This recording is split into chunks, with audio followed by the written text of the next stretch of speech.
रामकृष्ण हरी विठ्ठल केशवा गोविंद माधवा, रामकृष्ण हरी विठ्ठल केशवा गोविंद माधवा.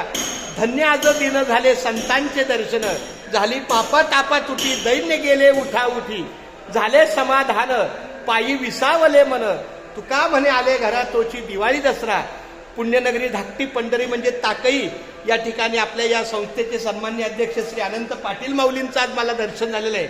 याच्या अगोदर कदाचित झालंही असेल पण आपल्या या विश्वास लक्षात नसल्यामुळं माझी जरा अडचण आलेली, पण आज खऱ्या अर्थानं त्या पाटील माऊलींचं दर्शन झालं. अतिशय मोहक शब्दाची त्यांच्यामध्ये वाणी आहे, मधुर वाणी आहे, गोड आहे.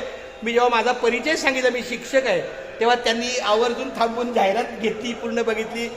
त्यांच्या मुखात शिक्षकांबद्दल असणारा आदर व्यक्त झाला, भावनेच्या मनातून खूप छान बनव. आता बोला भाऊ, तुमचं काय मत आहे? नाही काय माहिती काय साहेब, शिक्षक सगळ्यात महत्वाचं आहे. क्या बात आहे. शिक्षक हा मुलांना घडवतो, पुढच्या पिढ्या घडवत असतो आणि त्या घडणाऱ्या पिढ्यांना सगळ्यात मार्गदर्शन करण्याचं काम शिक्षकाचं आहे.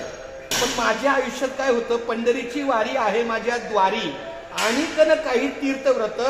जून महिना झाला की माझी आषाढी वारी असते आणि पंढरीची मिराशी माझ्या वडिलांची, त्यामुळे मी रजा टाकतो 1 महिना. 35 दिवस माझी दरवर्षी रजा असते आणि मी मात्र पंढरीच्या वारीला असतो. मला नावं ठेवतात, दोष देतात, पैसे कापतात. मी म्हणतो बघा, पांडुरंगाच्या कृपेने जे काय मला हातात मिळेल ते माझं. 10 महिन्याचा पगार मी 12 महिने वापरत. अशा पद्धतीनं मी ऐकून घ्या, पांडुरंगाच्या कृपेने जे संस्कार घडतात ते संस्कार महत्वाचे. जे संस्कार आपण जर पुढच्या पिढीला घडवले नाही तर त्याचा उपयोग नाही होणार. आणि तुम्हाला सांगतो महत्वाचा एक असा विषय की संस्कार असतात.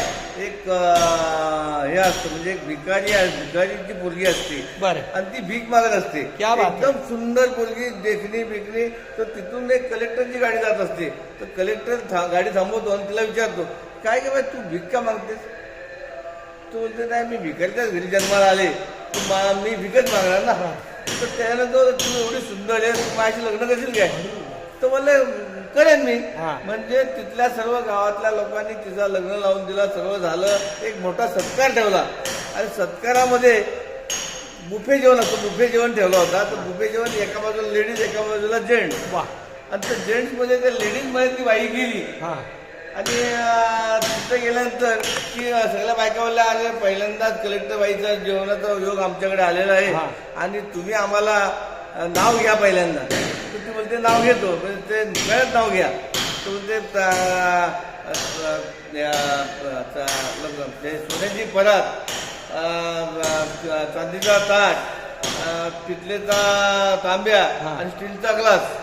आणि कलेक्टर साहेबांना भूक लागली का माय भाकरी वाडा भाजी संस्कार तिथे भिकारीची. कलेक्टर साहेबांना भूक लागले,